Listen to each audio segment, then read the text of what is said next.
अच्छा भाई, आप एक और चीज़ बता रहे थे कि आप एक ऐसी जगह गए थे जहाँ पे मरे हुए लोग के साथ रह रहे हैं, जीते हैं। हाँ, वो तोराजा है। वहाँ पे लोग आज भी मुर्दा लोगों के साथ रहते हैं।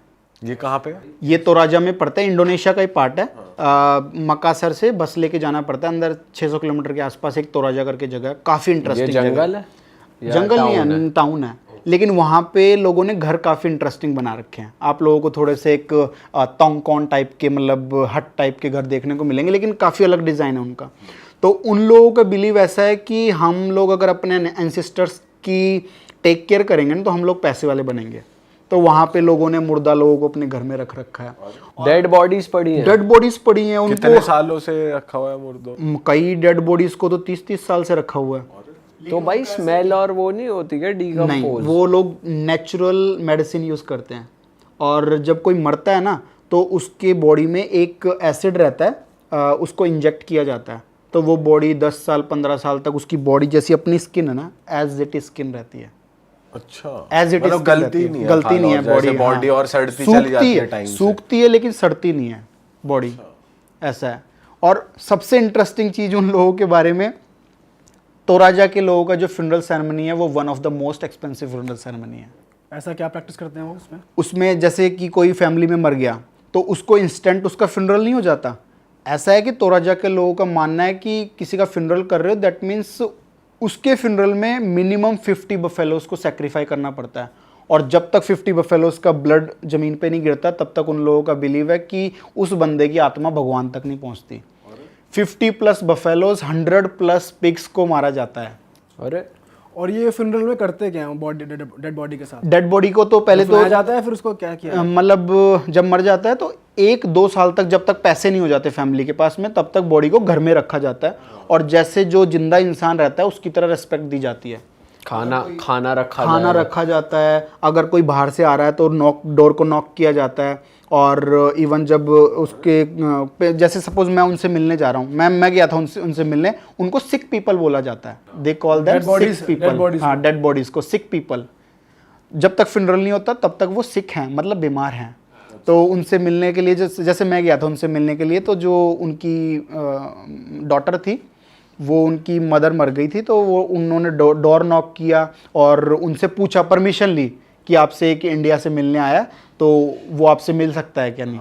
तो उन्होंने पता नहीं, अब वो एक लॉजिक रहता है तो हाँ ठीक है, हाँ बोल आने दो। तो ये वेट इसलिए करते हैं कि फ्यूनरल के पैसे इकट्ठे हो जाए और फ्यूनरल बना पाए, तो इसलिए वेट करते हैं कि जब तक इकट्ठे नहीं होते तब तक ये लोग घर में रखते हैं अपने खुद। कितनी भी जनरेशन के लोग को रख लेते हैं, दादाजी को भी और हाँ, सबको रखते हैं। और अगर कभी पैसे आए ही नहीं, पैसे आते हैं, डोनेशन करते हैं और लोग शुरू से इकट्ठा करते हैं। और जो मरता है ना आदमी, वो अपने फ्यूनरल के लिए पैसा छोड़ के जाता है।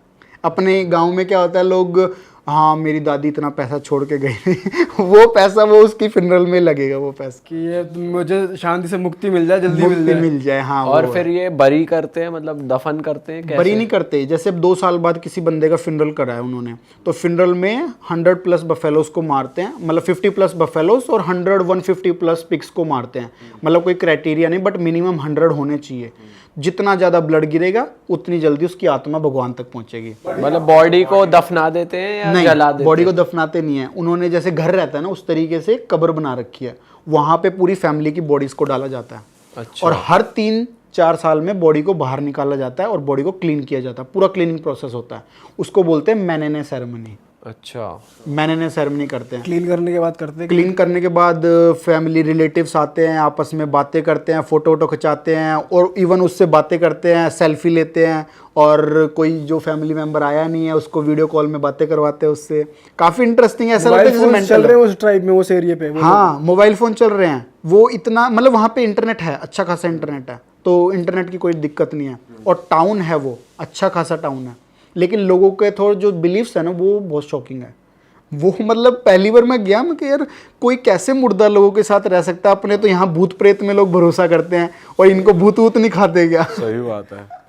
और उन लोगों के लोग, हाँ, एक इंटरेस्टिंग चीज़, वहाँ पे एक फैमिली से मिला था जब मेरा गाइड था, वो बोल रहा था कि आज से अगर मैं बात करूँ 20-25 साल पहले तक, वहाँ पे जब क्लीनिंग करते थे आत्माएं भी आती थी वहाँ पे। अच्छा लोग बोलते हैं वहां पे, बोलते हैं कि आत्मा, वो जो डेड बॉडी थी वो खुद भी चलती थी। भाई ये क्या बता रहे हो और ये मेरे लिए काफी शॉकिंग था। मैं बिलीव तो नहीं होगा, लेकिन वो लोग बोल रहे हैं, तो उन्होंने अगर देखा होगा तभी बोल रहे हैं, मानना पड़ेगा। और वो बोल रहे थे, बोले कि ऐसे भी लोग हैं जो अपना गला काट के जोड़ भी लेते थे। तो राजा में बोलते कि सबसे ज्यादा भूत प्रेत है वहां पे। मतलब इस टाइम पे जब वो फिनरल करते हैं, वो अगस्त के टाइम पे ही होती है वहां पे। मतलब जो मैनेने सेरेमनी होती है वो अगस्त में ही होती है, हार्वेस्टिंग के बाद में। और उस टाइम पे बोलते हैं कि जो स्पिरिचुअल थिंग्स है वो काफी ज्यादा रहती है। पूरी सिटी के अंदर डेड बॉडीज देखने को मिलेंगी, और ऐसे ही डेड बॉडी को डाल रखी है, हड्डियां मिलेंगी। मतलब काफी इंटरेस्टिंग सिटी है। हाँ बहुत। और वो किसकी पूजा करते हैं, किसी पर्टिकुलर? सब क्रिश्चियन है, मतलब जीसस की पूजा करते हैं। और वहाँ पे गवर्नमेंट वगैरह कुछ है वो? गवर्नमेंट है, हाँ, रूल चलता है वहाँ पे, सब चलता है। लेकिन उन लोगों के जैसे अपने अलग बिलीफ्स हैं, अपन जलाते हैं बॉडीज़ को, उन लोगों के बिलीफ्स हैं बॉडी को टेक केयर करो, हम पैसे वाले बनेंगे। बिकॉज उन लोग आज से कई साल पहले है ना, उनकी स्टोरी भी ऐसी है। ये लोग किस वजह से क्लीन करते हैं, आज से कई साल पहले उनके एंसेस्टर्स को एक बॉडी मिली थी जंगल में। तो उस बॉडी को ये लोग घर में लाए और बॉडी का टेक केयर किया, और 1 साल बाद जिन्होंने टेक केयर किया वो पैसे वाले बन गए। तब से इन लोगों ने उस पर बिलीव करना चालू किया, और तब से बॉडी का टेक केयर करते हैं लोग। और ये पैसा कितना, मतलब कि इतनी वहाँ फैसिलिटीज हैं कि पैसा आप यूज में कर पाओ इतना? मतलब क्या क्या है वहाँ पे? फिनरल कार वगैरह सब चलता है? हाँ, कार वगैरह सब चलते हैं। और एक इंटरेस्टिंग चीज, एक फिनरल सेरेमनी में 50 से 60 लाख रुपया खर्च होता है मिनिमम। हमारे इंडिया के हिसाब से 50 इंडिया के हिसाब से 50 से 60 लाख रुपया। और एक बफेलो, वाइट बफेलो, उसको बोलते हैं एल्बिनो। एल्बिनो हर फिनरल सेरेमनी में एक एल्बिनो तो होना ही चाहिए। मतलब ऐसा बोलते हैं कि वो एल्बिनो वाइट कलर का बफेलो होता है। बोलते हैं कि इसमें सारी आत्माएं इसमें बसती है, इसको जब तक सेक्रीफाई नहीं करेंगे तब तक आत्मा को शांति नहीं मिलेगी। बाप रे भाई, कैसे और एक एल्बिनो का कॉस्ट रहता है 10-15 लाख रुपए, एक एल्बिनो का। ये तो फ्यूनरली शादी जैसे इंडिया में शादी होती है उतना कॉस्ट लग रहा है। उतना कॉस्ट लगता उससे भी ज्यादा। सही में 20 लाख में हो जाए शादी। हाँ, 20 लाख में शादी हो जाती है। 20 लाख की तो गाड़ी मिले है तुम्हें। भाई ये तो हुई ट्राइब की बात, लेकिन आपके साथ बहुत इंटरेस्टिंग चीज़ ये भी है कि आप किन्हीं कंट्रीज़ में अरेस्ट हो जाते हो, किन्हीं कंट्रीज़ में किडनैप हो जाते हो। ये क्या सिस्टम है भाई, ज़रा इसके बारे में बताओ। जब से मैंने ट्रैवल स्टार्ट किया ना, मेरी लाइफ में अच्छा कुछ नहीं हुआ। मतलब किसी ना किसी कंट्री में चोट मेरे साथ हुई है। तो एक किस्सा मेरे साथ हुआ था इथोपिया में। मैं फर्स्ट टाइम लैंड हुआ इथोपिया में, तो उस टाइम पे मेरे साथ कुछ भी नहीं हुआ। वहाँ पे मैंने एक नॉर्मल टैक्सी बुक करके मैं वापस चला गया। लेकिन जब मैंने इथोपिया का पूरा ट्रिप कंप्लीट कर लिया था, तो मेरा प्लान था वहाँ से इजिप्ट जाने का। तो जब मैं वापस आ रहा था तो इजिप्ट वालों ने मुझे डिनाई कर दिया, मैं एयरपोर्ट आ गया। तो वापस उन्होंने डिनाई कर दिया, तो मुझे हॉस्टल में जाना था वापस, किसी हॉस्टल में। तो मैंने बाहर टैक्सी बुक की, और टैक्सी बुक की तो टैक्सी वाला पूरे रास्ते तो मेरे को, हमने पैसे डिसाइड कर लिए कि भाई इतने पैसे देने मेरे को। तो फिर थोड़े रास्ते बीच में जाके वो पूरा जगह ही डाइवर्ट कर लिया उसने, हॉस्टल की तरफ जा नहीं रहा, वो कहीं और ही चला गया। और जो ये पता चल रहा था आपको? हाँ, मेरे पास मैप में था पूरा, कहीं और जा रहा है। मैंने कहा यार, मैंने कहा कहाँ जा रहा है? उसने पूरे डोर लॉक कर लिया, आगे से वो बटन दबा हो जाते हैं डोर लॉक, और शीशे चढ़ा लिए, और शीशे बिल्कुल ब्लैक थे। अब वो गाड़ी चलाए जा रहा और बोलता है कि गिव मी मनी।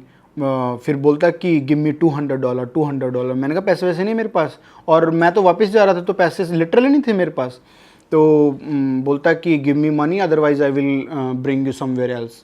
तो मैंने कहा कि भाई पैसे नहीं है मेरे पास, तो गाड़ी रोक, मैं देता हूँ तुझे पैसे। मेरा ऐसा था कि गाड़ी रोकेगा ना तो मैं बाहर निकल के भाग जाऊँगा, बैग छोड़ जाऊँगा। स्ट्रीट कैसी थी जिस पे आप थे? मतलब बिजी रोड थी वो? नहीं, वो ले गया अंदर गलियों में ले गया। और आपने अफ्रीका की गलियां देखी होंगी ना, ऐसे जैसे बिल्कुल बेकार है ना, जैसे लोग वहाँ पे बिल्कुल गरीबी में जी रहे हैं और लोग डरावने दिखते हैं, और उस गली में था। अब उस बंदे ने दरवाज़ा नहीं खोला, और मेरा जो दिल था ना वो बिल्कुल घबरा गया। मैंने कहा यार आज तो मैं गया, ये मेरी ज़िंदगी का लास्ट दिन है, पता नहीं कहाँ ले जाके बेचेगा मुझे।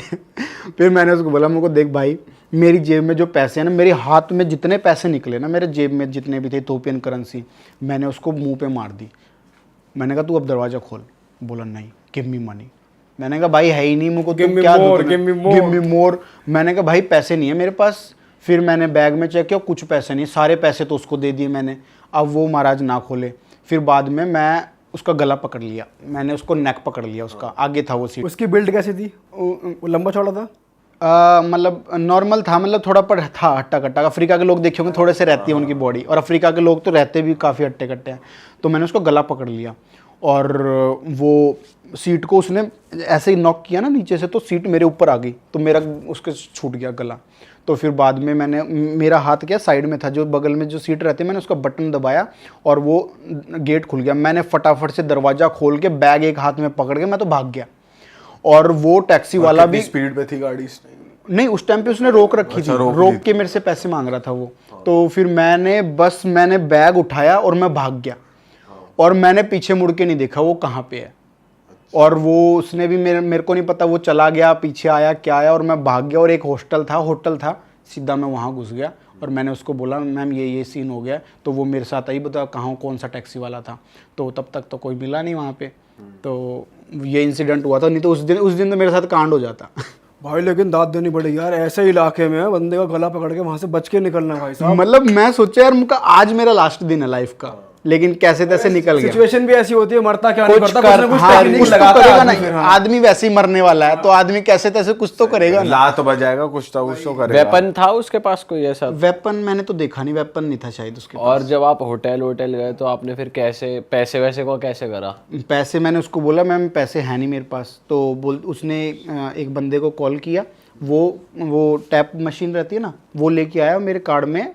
उस टाइम पे गिनती के मेरे कार्ड में थे 1000 रुपये, लिटरली 1000 रुपये थे। मैंने उसको स्वाइप करके मैंने उसको दे दिया। मैंने कहा वो मांग रही थी 1200-1500 रुपये मांग रही थी। मैंने कहा मैम देखो पैसे हैं नहीं, अब आप मेरी जान ले लो, कुछ भी ले लो, मैं 3 दिन बाद वापस, मेरे को फ़्लाइट है मेरी इजिप्ट के लिए, तो मैं जाऊंगा। बिकॉज इजिप्ट में परमिट मांगते हैं, इस वजह से डिनाई किया था उन लोगों ने। तो उसने मेरी कंडीशन समझी और उसने बोला कि चलो कोई नहीं, मैं देख लूँगी। तो फिर उसको मैंने टैप करके, उसने बोला कि कोई नहीं, 1000 रुपये में उसने एक्सेप्ट कर लिया। और फिर अगले दिन बोली कि मेरे से बिना पूछे इस होटल से मत निकलना। और मेरा तो डर वैसे ही बैठ गया, मेरी तो हिम्मत ही नहीं बाहर जाने की। मैंने उसको बोला वो खाना तो मुझे अंदर ही ला के दे। पूछा कि ये कहाँ ले जाते हैं किडनैप करके, बाय चांस आप नहीं छूटते? वो बोली कि इथोपिया में ये चीज़ नॉर्मल है, टैक्सी वाले लेके कहीं नहीं जाते। बोलते कि इनका ऐसा है कि टैक्सी वाले, अगर तुम किसी ढंग के टैक्सी वाले को नहीं लोगे ना, जो वहाँ पे अपने ओला उबेर चलती है, वहाँ पे इस तरीके से वहाँ पे भी चलती है। बोलते ऑथराइज बुक करो, नॉर्मल बुक करोगे तो वो आपसे ऐसे ही लेंगे, लूट कसोट करेंगे।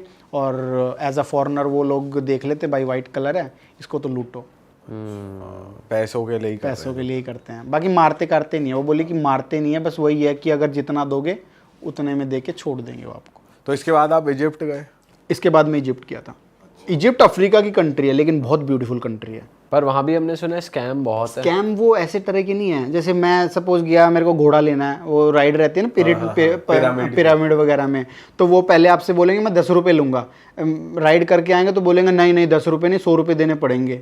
ऐसे करके स्कैम करते हैं। बाकी वो नॉर्मल ऐसे लूट कसोट वाला काम नहीं। अरे अभी वहाँ कुत्ता एक चढ़ गया इसी टॉप पे, हाँ वो भी एक रील बड़ी देखी थी, वो बोल रहे थे कि भाई ये पिरामिड में छुपा हुआ। ऊपर तक पहुंचा कैसे, लोग ये बातें बना रहे हैं। फिर कुत्ते, एक वीडियो है कुत्ता उतर रहा है, दिखा रहा है कि बेटा ऐसे चला था। हाँ मैंने भी देखी थी वो। भाई अरेस्ट कौन सी कंट्री में हुआ था, वो क्या स्टोरी थी? वो जॉर्डन में। वो जब मैं इजिप्ट से जॉर्डन गया था, तो इजिप्ट से जॉर्डन की जो फ़्लाइट है वो 4000 रुपये की है, 3-4 हज़ार रुपये की। तो मैंने कहा यार अब घर जाना है तो ये पास में कंट्री है, मैं हमेशा कोशिश करता हूँ कि पास की कंट्री कर लूँ, बिकॉज बजट में ट्रैवल करना है तो आपको देखना पड़ता है उस हिसाब से।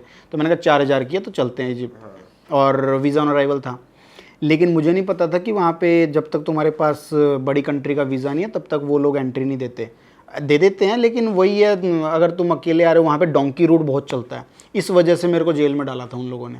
तो मैं शाम को 8:30 बजे पहुँचा, उसने देखा इंडियन पासपोर्ट, मेरे से पूछा भी नहीं उसने। और पहली बार ज़िंदगी में मैंने रिटर्न टिकट बुक कर रखी थी कंफर्म, और पहली बार पेड होटल बुकिंग कर रखे थे, और JR पास ले रखा था। सब मैंने 60-70 हज़ार रुपये खर्च कर दिए थे उस कंट्री में। तो उसने पासपोर्ट देखा और एक मतलब हाँ इतना ही बड़ा कमरा होगा, मतलब 10x10 का होगा मेरे हिसाब से, उसके अंदर जाके बंद कर दिया। और उसके अंदर अफ्रीकन भी थे काफ़ी सारे। तो आपको एयरपोर्ट से ही अरेस्ट कर लिया था? एयरपोर्ट से अरेस्ट कर लिया था, पूछा भी नहीं मेरे से कि भाई आप तुम कौन हो, क्या हो, क्यों आए हो, क्या हिस्ट्री है, हाँ, कुछ नहीं पूछा। पासपोर्ट फिर आपको ये शक किया उनपे कि ये डोंकी रूट से आया है, क्योंकि इसके पासपोर्ट पे बड़ी कंट्री का ठप्पा नहीं है। हाँ, क्योंकि इजिप्ट क्या है कि इजिप्ट में वीज़ा ऑन अराइवल मिल जाता है, तो ये डोंकी रूट वाले ऐसे ही करते हैं। इथोपिया जाते हैं, इथोपिया से इजिप्ट जाते हैं, वहाँ थोड़े दिन रुकते हैं, एजेंट बोलता है कि हाँ तुम्हें यहाँ पे जाना है, तो ये लोग इस तरीके से ट्रैवल करते हैं अराइवल कंट्रीज़ के अंदर।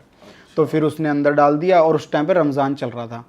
अब सारा दिन खाना नहीं खाया, रात को भी खाना नहीं दिया। सुबह 4 बजे ऐसे जैसे कुत्तों को खाना देते हैं ना, वो दरवाजे के नीचे कट कर रखा था, वहाँ से खाना फेंका मतलब उसने, और उसके अंदर राइस थे और लेग पीस था, तो वो फेंका। मैं वेजिटेरियन हूँ, मैंने देखा, मैं सोफे पे सो रहा था, मैं तो ऐसे ही टेंशन में, तो मैंने कुछ नहीं खाया, फिर मैं सो गया दोबारा। आप रूम में अकेले थे पूरे रूम में? नहीं, 4 लोग और थे, अफ्रीकन थे या अरेबिक लोग। तो ये नहीं सोचा चावल खा लो?